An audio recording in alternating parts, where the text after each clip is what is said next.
Olá, eu me chamo Gianluca e a gente vai começar aqui a nossa etapa de simulações. A primeira simulação que a gente vai fazer vai ter como foco uma viga. Essa viga ela vai estar exposta a um esforço de flexão. Aqui a gente vai trabalhar com toda a base teórica que a gente adquiriu até agora nas últimas duas aulas. E a gente vai ver na prática como funciona o método dos elementos finitos através do software Abacus. A gente também vai fazer um desenvolvimento de uma análise analítica para comparar com a nossa análise numérica. E por fim a gente fecha com uma curva de convergência para a gente entender a importância de uma malha refinada.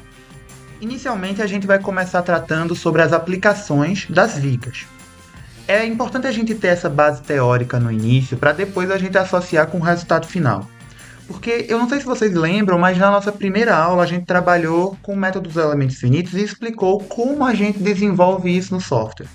Uma das etapas a gente tinha que atribuir propriedades ao material que constituiria aquela geometria. E aqui é muito importante a gente entender qual material é utilizado para vigas. Nesse caso, é o aço estrutural. Esse aço ele é composto por ferrita e por perlita, que conforme a gente pode visualizar aqui na imagem microestrutural, a gente tem uma presença predominante de ferrita e pequenas quantidades de perlita. Isso caracteriza o nosso material como aço hipoeutetóide. O que isso significa? Significa que ele está abaixo do ponto eutetoide, que possui, por sua vez, um teor de carbono de aproximadamente 0,76. Então, o aço estrutural ele possui um teor de carbono menor do que 0,76. Por sinal, relativamente bem menor. Então, a gente vai ter, a partir daí, um material que apresenta boa ductilidade. O que isso significa? Ele deforma melhor, sem que haja uma ruptura, sem que haja um comprometimento plástico do material. Então ele deforma, mas ele consegue retornar ao seu estado original. Ele consegue absorver muita energia antes de deformar plasticamente. Então as vigas apresentam essas características. E a gente vai perceber isso quando a gente estiver simulando. Como ela deforma, por que ela deforma e onde se localiza o maior ponto de tensão. Então, a partir disso, a gente já começa a adentrar necessariamente na nossa simulação. Aqui a gente tem um problema. É uma viga, como eu disse, sobre flexão, e a gente percebe que essa viga ela está engastada do seu lado esquerdo e no lado direito ela tem uma massa sobre ela que faz com que essa viga ela sofra um esforço de flexão mais ou menos assim. Aqui está parado, mas isso aqui ele tende a flexionar, certo? A gente percebe aí que a gente tem um comprimento, esse comprimento é de 200 milímetros, a gente tem um diâmetro da haste, então o diâmetro, já que a gente está trabalhando com uma viga circular, é de 4,97 milímetros. A gente também tem a massa, que está posicionada na extremidade, causando o movimento de flexão, que é dado por 1 kg. E a gente também tem uma carga axial. Essa carga axial basicamente é a força no eixo X. Essa força ela é de 30 newtons. A partir desses dados, a gente vai realizar uma análise analítica. Essa análise analítica ela vai nos dar um resultado concreto da quantidade de tensão máxima que a gente tem nesse material. Depois disso, a gente vai trabalhar com o software, adquirindo esse mesmo resultado, só que de forma através do método dos elementos finitos, que é uma análise numérica. Por fim, a gente compara com as curvas de convergência o quanto esse valor numérico se aproximou do nosso valor obtido pela análise analítica. Então, vamos começar aqui a nossa análise analítica, vamos realizar alguns cálculos para que no final a gente chegue ao nosso valor de tensão máxima do nosso material, certo? Eu dividi aqui em alguns passos, como vocês podem ver, mas esses passos, o primeiro especificamente, a gente já trabalhou no slide anterior, porque o primeiro passo seria justamente identificar os valores. Só que a gente já viu esses valores no slide anterior, então a gente já sabe o comprimento, a gente já sabe a força axial, mas tem um detalhe que a gente ainda não sabe, porque ele não foi dado, a gente vai ter que calcular, que é justamente a força no eixo Y, certo? Essa força ela é calculada, só que para calcular ela é muito simples. A gente vai utilizar a fórmula, né, clássica de força. Então a massa é multiplicado pela aceleração, isso consequentemente é a força. A gente vai adotar aqui a massa sendo 1 kg e a aceleração, a gente adota a aceleração da gravidade, que, como é de consenso geral, é de aproximadamente 9,8. Como esse cálculo é muito simples e essa fórmula é muito conhecida, eu já deixei aqui pré-estabelecido só para a gente analisar e seguir para o próximo passo, certo? Então, força é igual a massa vezes a aceleração, que é 1 multiplicado por 9,8, logo, a força no eixo y é igual a 9,8 newtons, beleza? Seguindo para o segundo passo, agora sim a gente vai ter um desenvolvimento mais complexo, a gente vai trabalhar com a geometria da peça.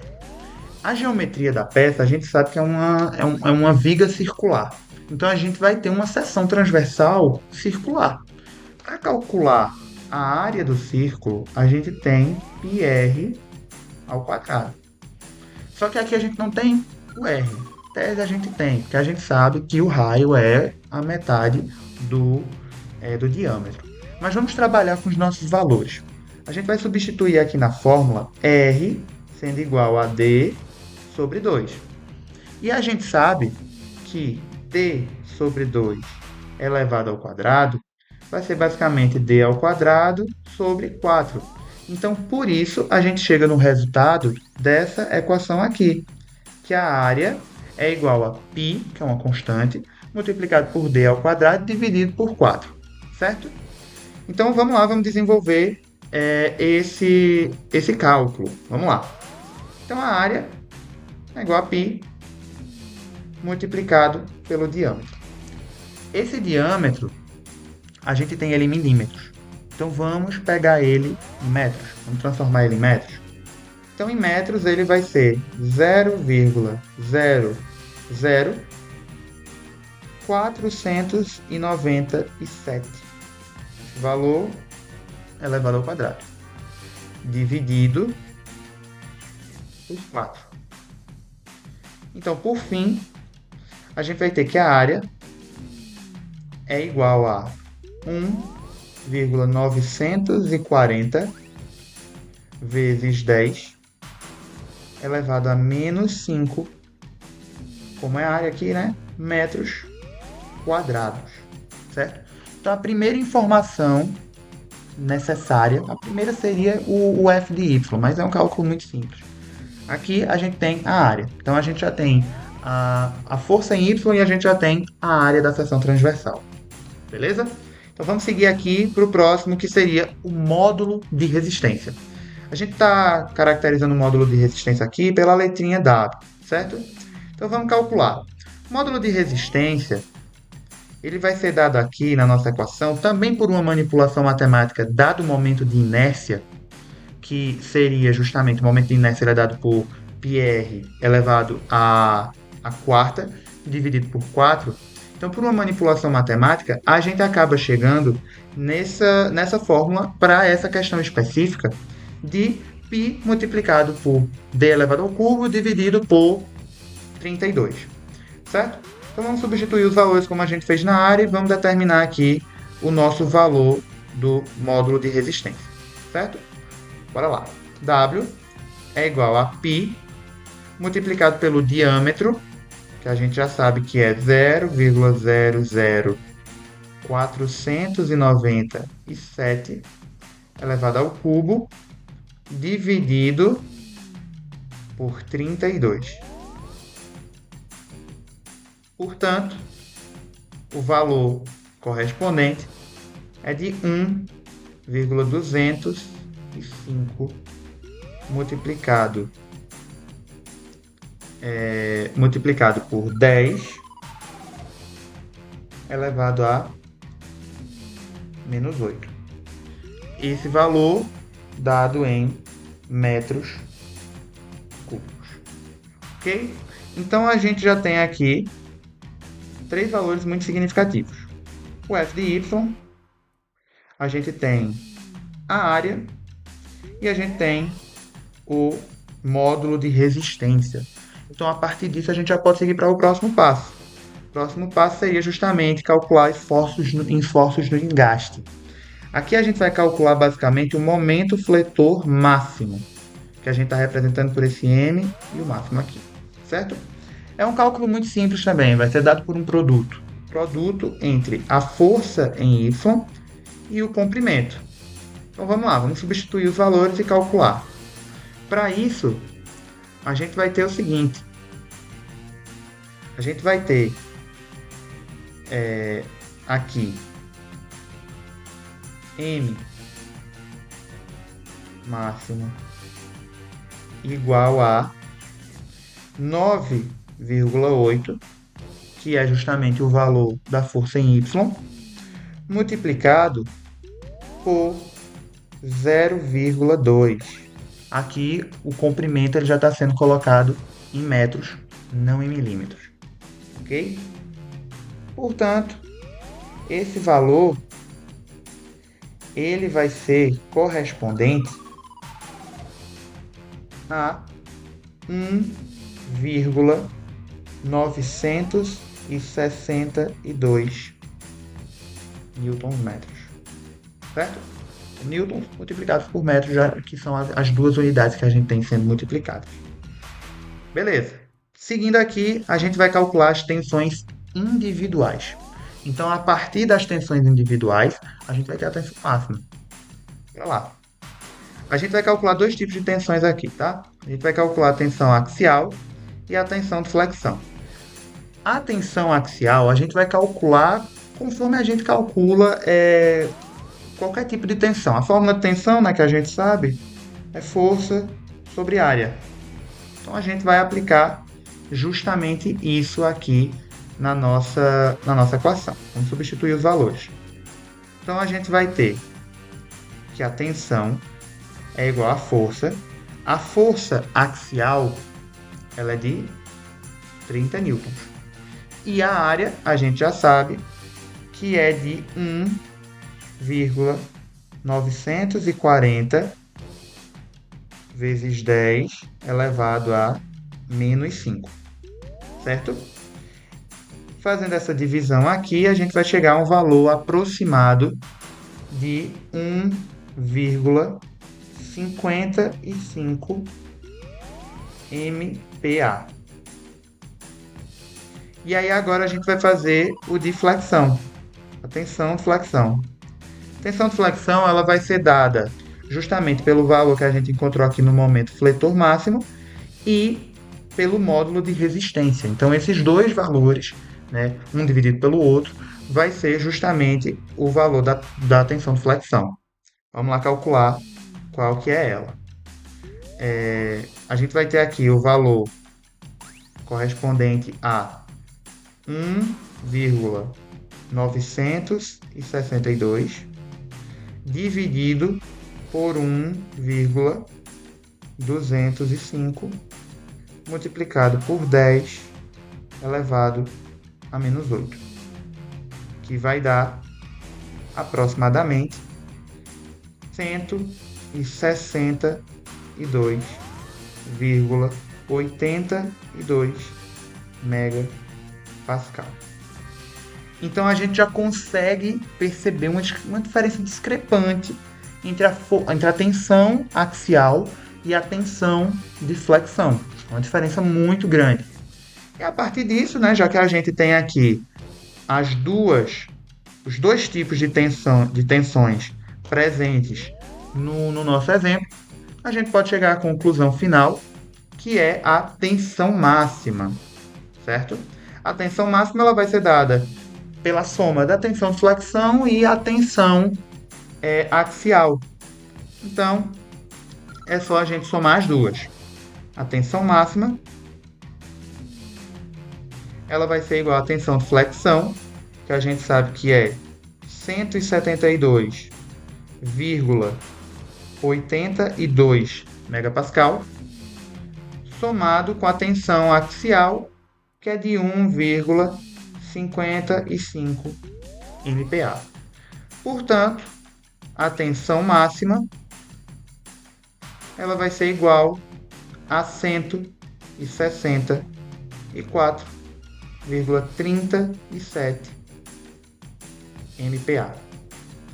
Então aqui, com isso, a gente chega à nossa resposta final, ok? A gente sabe, a partir disso, o valor de tensão máxima, que é de 164,32 MPa. Então, para isso, a gente seguiu esse passo a passo, certo? A gente descobriu a área, a gente descobriu o módulo de resistência, momento, fletor, definiu as tensões de flexão e a tensão de flexão e a tensão axial, e a partir disso, a gente definiu a tensão total. Agora a gente vai fazer a solução numérica. A gente vai analisar isso através do software para ver se o resultado ele bate ou se ele chega próximo. Então agora a gente finaliza essa parte, a gente se encontra agora lá no Abacus. E aqui a gente já está no software de simulação, mais especificamente no Abacus. E nesse processo a gente vai determinar o valor de tensão máxima por uma análise numérica, ou seja, utilizando o método dos elementos finitos. Então a gente vai ver agora na prática como eles funcionam, como eles atuam, como é visualmente. Vamos ver. Primeira coisa, essa aqui é a interface inicial. Então assim que vocês abrirem o Abacus, vocês vão se deparar com essa interface aqui. Nisso, vocês vão importar uma geometria, que é a geometria da peça que você vai simular. Você pode importar, ou seja, trazer de um software CAD para um software de simulação, como por exemplo o Inventor, ou você pode gerar no próprio software a sua geometria. Como a gente está trabalhando com uma geometria muito simples, então a gente vai fazer aqui mesmo para vocês ficarem mais familiarizados com a maioria das funções do Abacus. Então você vem nessa opção aqui de criar, vocês vão se deparar com essa janela, e nessa janela vocês não vão fazer muitas alterações. Apenas nessa parte de baixo que vocês vão apertar nessa opção e alterar de 200 para 500. Continuar. E aí sim vocês vão se deparar com essa tela. Essa é uma tela de desenho, então vocês vão ter esses quadriculados para orientar melhor as linhas e todos os desenhos que vocês forem fazer. Aqui vocês têm as opções, então você tem círculo, você tem linhas, pontos, retângulos. A gente vai utilizar a linha. Selecionando a linha, perceba que a gente já consegue ver aqui na parte superior as coordenadas se alterando. A gente vai pegar a coordenada 0, 0, ou seja, 0 em x, 0 em y, que é essa aqui, o ponto de origem. Seleciona e perceba que aqui embaixo, na parte inferior, vocês vão ver que tem x e y, ou seja, a gente vai definir um valor para x e vai definir um valor para y. Quais seriam esses valores? Lembrem que no exemplo que a gente mostrou, que a gente resolveu na forma analítica, a gente tem um comprimento de 200. Esse comprimento está no eixo X. Lembrem que a força axial ela também está sendo feita no eixo X. Então, a gente vai colocar 200,0 e aperta Enter. Feito isso, a gente já vai ter aqui a nossa viga basicamente feita com comprimento de 200. Então vocês apertam Done e percebam que para a tela principal veio a reta que nós acabamos de fazer. Qual é o próximo passo? Definir uma malha para essa geometria. Então a gente vem no módulo de Mesh e nesse módulo a gente vai trabalhar com, por exemplo, o número de elementos, a qualidade da malha, o tipo de elemento. Tudo isso a gente vai trabalhar nesse módulo, beleza?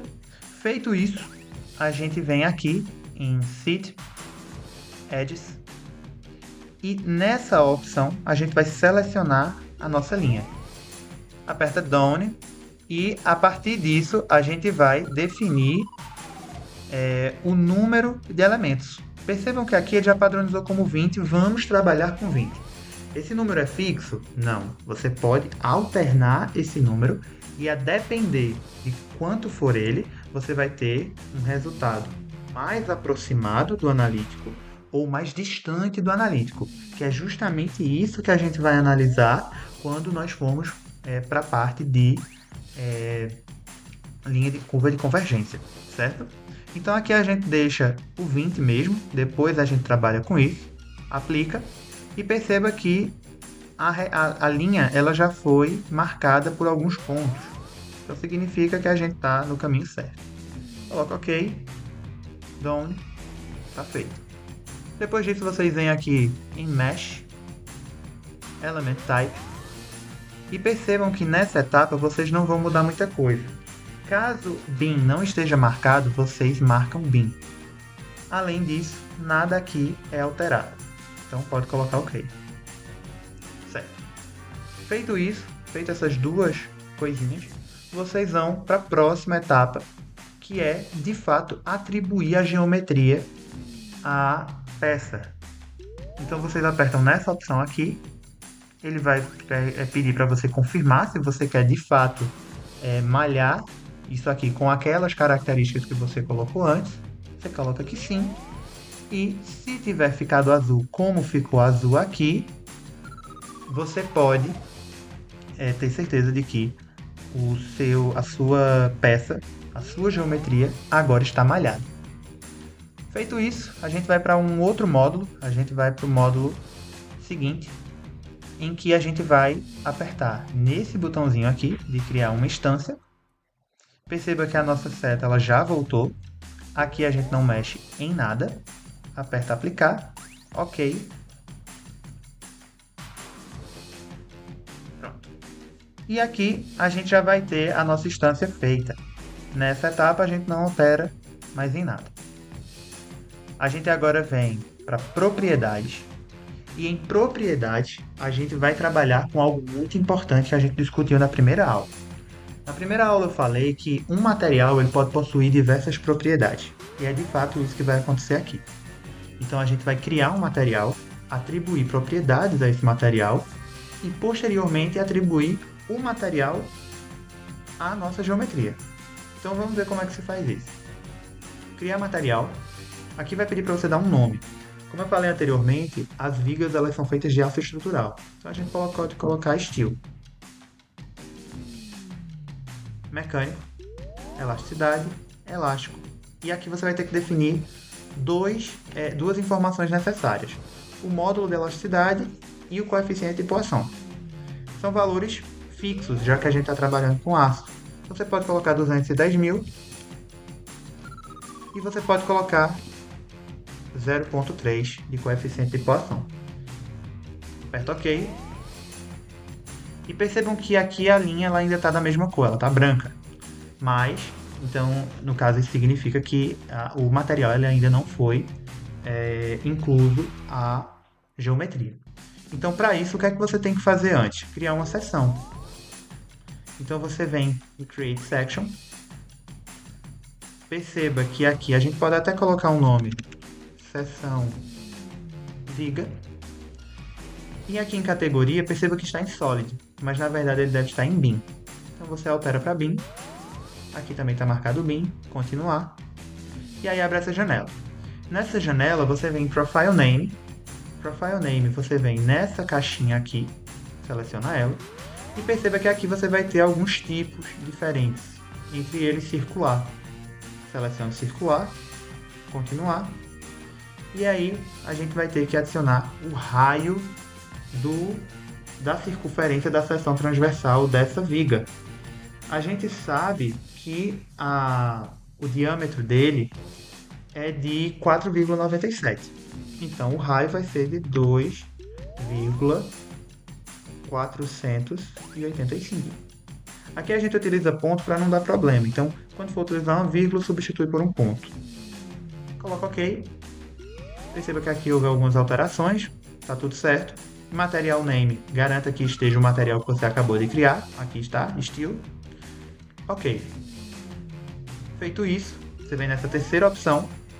E agora sim, você vai atribuir à sua geometria uma propriedade, várias propriedades e um material. Selecione. OK, aqui, aperta Done. Aqui já está selecionado em seção a seção da viga. Aperta OK também, tipo Bin, material, Steel. OK. Perceba que mudou de cor. Se mudou de cor, tudo certo. Então agora a sua geometria já está com um material que a gente definiu, que é o aço, com as propriedades necessárias. Ainda nessa parte de propriedades, a gente tem que definir uma orientação para a nossa viga. Essa orientação é definida por essa opção aqui.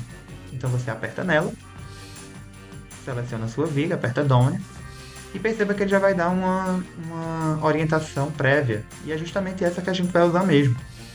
E aí aqui embaixo vocês olhem que a gente tem 0, 0, menos 1, que significa em x é 0, em y é 0, em z é menos 1. Aperta Enter, perceba que surgiu alguns sistemas de coordenadas, tudo certo, aperta OK, aperta Done e agora sim está tudo certinho aqui. Próxima etapa que a gente vai fazer é justamente Load. Em Load, o que é que a gente vai trabalhar? A gente vai aplicar cargas e a gente vai também aplicar engaste. O engaste é uma relação de apoio. Então, o que é que vai ocorrer no ponto de engaste? A peça ela não vai ter nenhum tipo de movimento. Ela vai estar presa, ela vai estar fixa. Então, ali não ocorre movimento algum. Como é que a gente define esse ponto de engaste? Vamos lá. Perceba que aqui a gente tem criar forças e criar a condição do contorno, que é justamente aqui que a gente vai trabalhar. Então, criar a condição do contorno, a gente seleciona. Aqui, garanta que esteja essa opção marcada, normalmente vai estar porque só tem ela. Categoria, pode deixar a mesma. E aqui, simétrico, antissimétrico e engaste. Continuar, a gente tem que selecionar o ponto em que vai ser engastado. Lembrem-se que no exemplo, o ponto esquerdo estava engastado e o ponto direito sofria com algumas forças e uma carga. Então, no ponto esquerdo, a gente seleciona, aperta Done e pega a última opção, a opção de engaste. Perceba que em todas elas, em todas as direções, não há movimento. Pode apertar OK. E aí você já vai ter aqui os travamentos para que não ocorra nenhum tipo de movimento naquele ponto. Então lá é um ponto fixo. Agora a gente pode aplicar as forças, né? Ó, que vocês conseguem ver melhor os eixos e que em todos os eixos ele está travado. Beleza. E agora a gente pode aplicar as forças. Antes de aplicar as forças, a gente também precisa aplicar aquela carga que está sendo de massa 1. Vamos aplicar ela. Como é que a gente pode fazer isso? Em propriedade, novamente, a gente pode vir em Special. Em Special, a gente vem nessa opção e Create. Aqui, pode deixar tudo do jeito que está, é exatamente essa configuração. E aí você seleciona o ponto onde aquela carga está sendo aplicada. Como a gente sabe, do lado esquerdo tem um engaste, do lado direito, forças e cargas. Então aqui do lado direito a gente seleciona, perceba que o pontinho ficou vermelho, então tudo certo, pode botar Done. E aí aqui você vai ter que definir a massa do seu material, magnitude. A gente sabe que é de 1 kg, então a gente pode colocar 1. A título de conhecimento, percebam aqui que a gente está marcado na opção isotrópica. A gente tem materiais isotrópicos e anisotrópicos. Materiais isotrópicos são aqueles que possuem as mesmas propriedades para diferentes direções, enquanto o anisotrópico ele possui diferentes propriedades, diferentes direções, certo? Então, um é a antítese do outro. A gente aperta OK e já foi criado, certo? Então a gente já consegue visualizar. Voltando para o módulo Load, a gente vai aplicar agora as forças, certo? Então a gente vai aplicar as forças. Isso, a gente agora vai nessa opção aqui, em Step, aperta nessa opção aqui de Create Step e percebe que está tudo certinho, não precisa alterar nada nessa janela, pode continuar. Aqui também não é alterado nada. E o step foi criado, certo? Para que a gente fez isso? Para que a gente pudesse acrescentar as forças na extremidade direita, que é o que a gente vai fazer agora. Voltando para a aba Load, Perceba que aqui a gente já consegue visualizar de novo as restrições que geram engaste. E aqui a gente vai agora no Create Load. Aqui a gente pode colocar força axial, certo? E nessas outras opções você pode deixar tudo como já está aqui. Continuar. E você seleciona o ponto em que você quer que essa força atue. Como a gente sabe, é nesse ponto direito, da extremidade direita. Coloca Down. E como a gente quer que essa força ela ocorra em X, a gente vai ter que se atentar a essas três opções aqui. CF1, CF2 e CF3. Isso diz respeito, respectivamente, a X, Y, Z. Então, CF2 você pode deixar 0, CF3, 0, mas CF1 você coloca 30. Por que 30? Porque lá no exemplo era uma força axial de 30 newtons. Ok? A força foi criada. A gente já consegue visualizar a força aqui.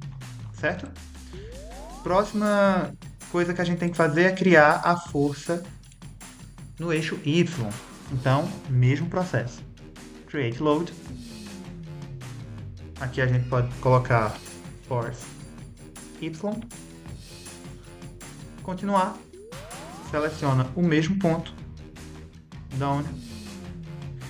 A diferença aqui agora é que a gente quer no CF2. Por quê? Porque corresponde ao Y. Como é uma força para baixo, a gente coloca o sinal de negativo. Então, menos 9,8. Ok. Então, ó, percebam que ela já está posicionada também. Certo? Então, aqui a gente já tem as nossas forças aplicadas. Feito isso, a gente chega na reta final da simulação, porque a gente já aplicou um material, esse material tem determinadas propriedades, a gente já atribuiu uma força, a gente já atribuiu relações de apoio.